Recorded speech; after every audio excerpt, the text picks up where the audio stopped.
बोलो सदगुरु भगवान की जय हो। अब पहला पाद हो गया, दूसरा पाद भी हो गया। पहला पाद क्या हुआ? वैश्वानर। दूसरा पाद क्या हुआ? तेजस। और तीसरा पाद हुआ प्राज्ञ। अब चौथे की तरफ जा रहे हैं। अब वो चौथा पूरा होगा कि नहीं होगा, लेकिन फिर कभी कर देंगे, नहीं तो पढ़ तो जाते हैं। ये सब का ईश्वर है। ये जो तीसरा पाद हो गया, लेकिन फिर भी कहते हैं कि उस तरफ जाते हैं हम लोग कि ये सब का ईश्वर सर्वज्ञ है, ये अंतर्यामी है और समस्त जीवों की उत्पत्ति तथा लय का स्थान होने के कारण ये सब कारण भी वही है। अब उस परमात्मा के बारे में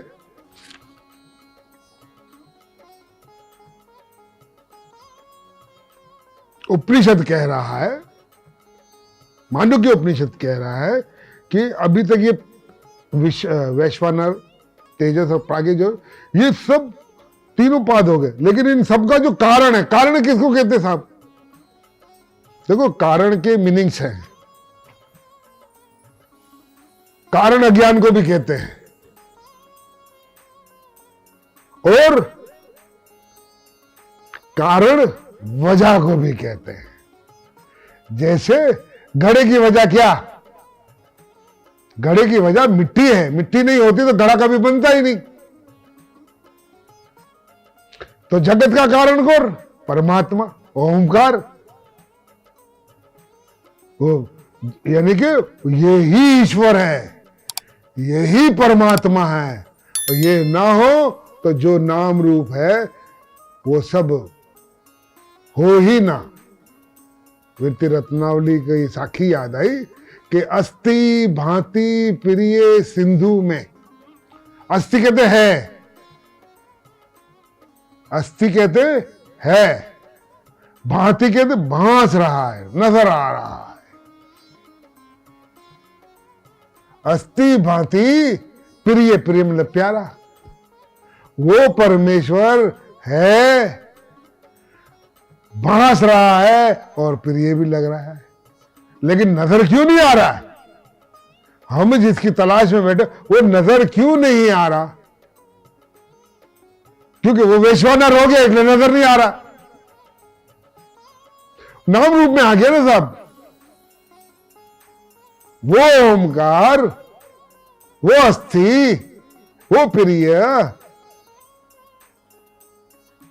वो भांति, अस्थि भांति प्रिय, ये तीनों सच्चिदानंद, सच्चित आनंद, वो सच्चिदानंद निराकार रूप है।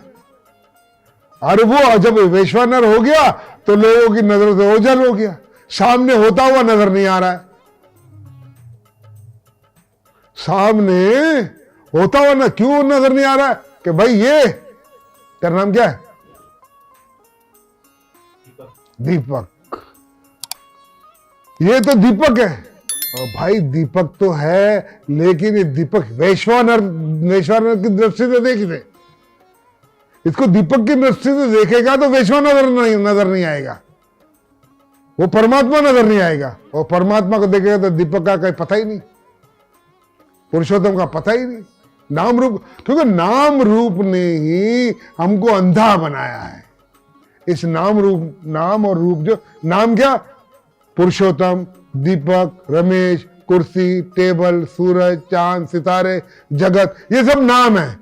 और इन नामों की वजह से वो जो बाबा जी है, जिसको जो कहा जाता है, जिसको ओम कहा जाता है, जिसको परमात्मा कहा जाता है, वो इन पर्दों के पीछे कि घूंघट की आड़ में दिलबर का सिंगार अधूरा रहता। ये सब घूंघट है, उस दिलबर के दीदार नहीं हो सकते, क्योंकि हम नाम रूप के पर्दे पड़े हुए। घूंघट की आड़ में है सारे,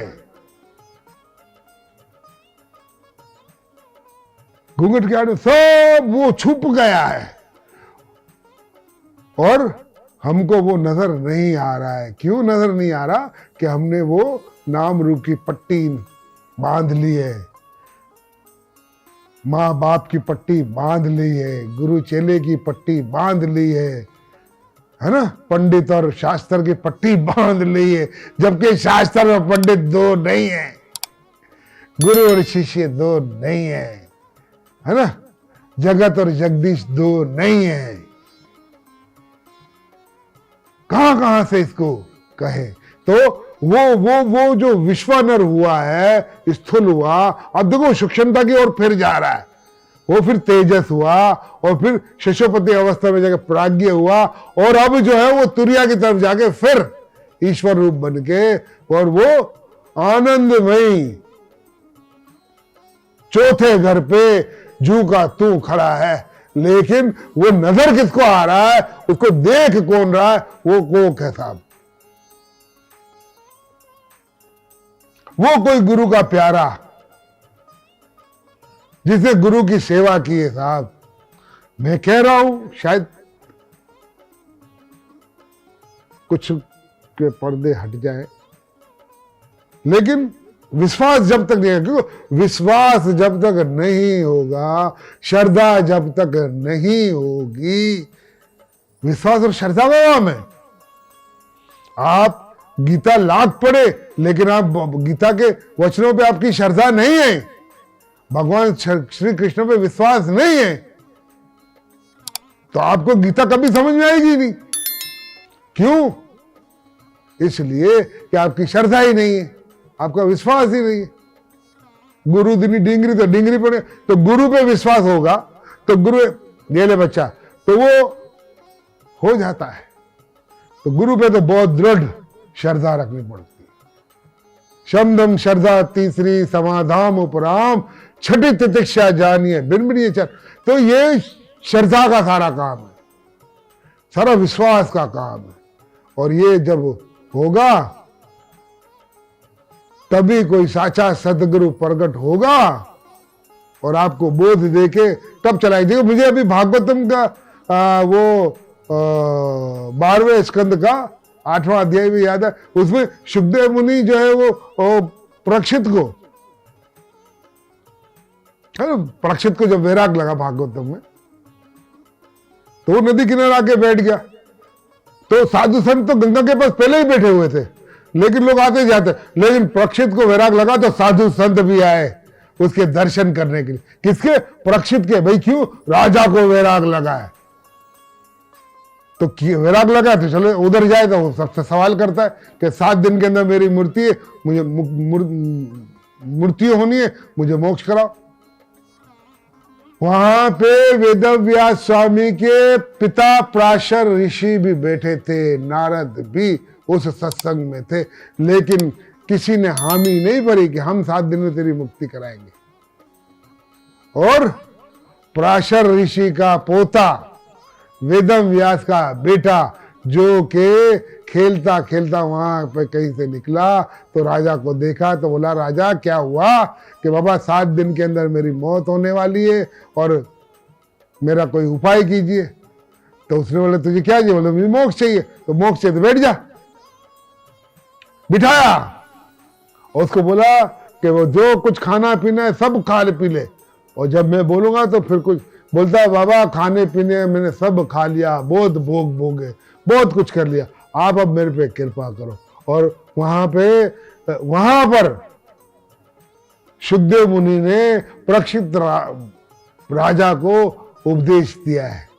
क्या उपदेश किया है?